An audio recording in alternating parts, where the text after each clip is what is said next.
Chapter 42 The Strange Family. It was a sweltering afternoon, and the heat had put everyone in a bad mood. Ros was standing in the shade, watching her son out on the water. The other goslings were teasing him about something when they suddenly burst into laughter, and Bright Bill turned and hurried home with a stormy expression on his face. He stomped into the garden and right past his mother without saying a word. "What is wrong?" "Bright Bill," said Ros, as she followed her son into the nest. "Nothing," he squawked. "Leave me alone." "Tell me, what is wrong?"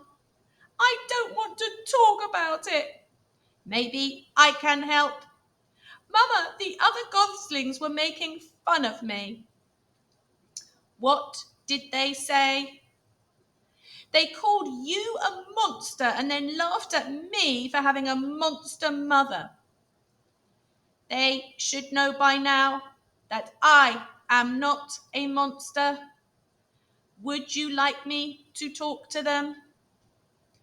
"No, don't do that. That'll just make things worse." The robot sat next to her son. "Mama, I know you're a robot, but I don't understand what a robot is." "A robot is a machine. I was not born. I was built." "Who built you?" "I do not know.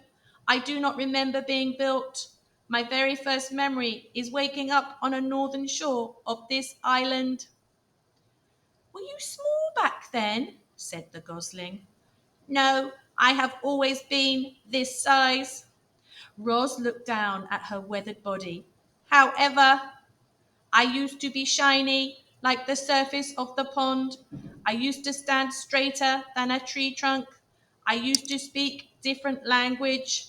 I have not grown bigger, but I have changed very much." The robot wanted to explain things to her son, but the truth was that she understood very little about herself. It was a mystery how she'd come to life on the rocky shore. It was a mystery why her computer brain knew certain things but not others. She tried to answer Bright Bill's questions, but her answers only left him more confused. "What do you mean you're not alive?" squawked Bright Bill. "It is true," said Ros. "I am not an animal. I do not eat or breathe. I am not alive." "You move and you talk and think, Mama. You're definitely alive." It was impossible for such a young goose to understand technical things like computer brains and batteries and machines. The gosling was much better at understanding natural things like islands and forests and parents. Parents. The word suddenly left Brightbill feeling uneasy. "You're not my real mother, are you?" "There are many kinds of mothers," said the robot. "Some mothers spend their whole lives caring for their young. Some lay eggs and immediately abandon them. Some care for the offspring of other mothers. I have tried to act like your mother, but no, I am not your mother." "Do you know what happened to my birth mother?" Ros told Brightbill about the fateful day in spring, about how the rocks had fallen on only and one egg had survived, about how she'd put the egg in a nest and carried it away, about how she'd watched over the egg until a tiny gosling hatched. Brightbill listened carefully until she'd finished. "Should I stop calling you Mama?" said the gosling. "I will still act like your mother, no matter what you call me," said the robot. "I think I'll keep calling you Mama." "I think I will keep calling you son." "We're a strange family," said Bright Bill with a little smile, "but I kind of like it that way." "Me too," said Ros. Chapter 43 The Gosling Takes Off.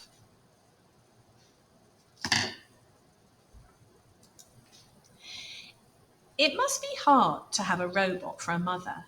I think the hardest part for Brightbill was all the mystery that surrounded Ros. Where had she come from? What was it like to be a robot? Would she always be there for him? These questions filled the gosling's mind, and his feelings for his mother swung between love and confusion and anger. I'm sure many of you know what that's like. Roz could sense that Brightbill was struggling, and so she spent a lot of time talking with him about families and geese and robots. There are other robots on the island, said the gosling during one of their talks. He'd been sitting beside his mother in the garden, but now stood and faced her. Yes, there are others on the island, said Roz, but they are inoperative. Inoperative? For a robot, being inoperative is like being dead. Where are the dead robots? They are on the northern shore. I want to see them. I don't think that is a good idea. Why not? You are still a gosling. You are too young to see dead robots. I will take you to see them when you are older. Mama, I'm not a gosling anymore, Brightbill puffed out his chest. I'm already 4 months old. I'm sorry, said Roz, but you cannot go. Brightbill stomped round the garden and squawked, This isn't fair! I promise I will take you to see them when you are older, said the robot. But I want to go now. Please calm down. You can't even fly. I can take off and you wouldn't be able to stop me. Roz stood and her long shadow fell across her son. The gosling could feel his emotions swinging wildly. And for a while he was actually afraid of his own mother. Without thinking, he sprinted toward the pond and beat his wings and flew away. Chapter 44, The Runaway. Your son will be fine, said Loudwing. You know how they are at this age. I do not know, said Roz. Please tell me, how are they at this age?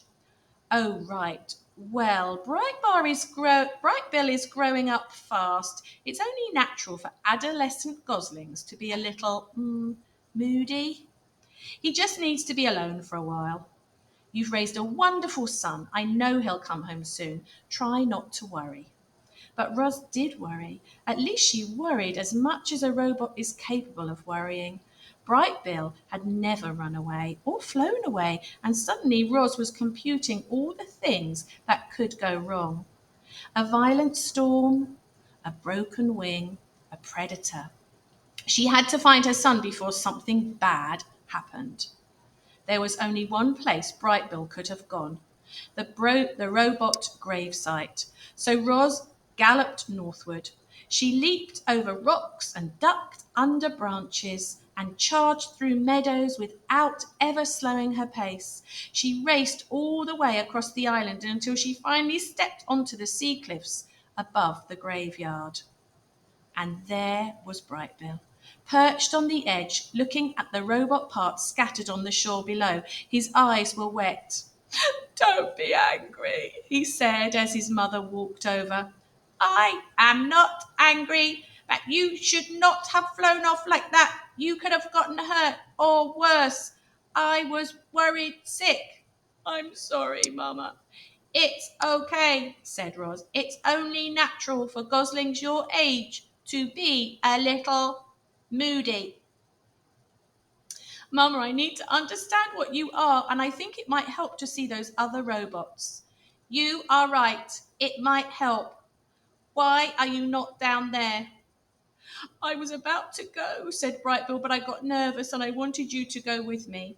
Let us go down there, said Roz, together.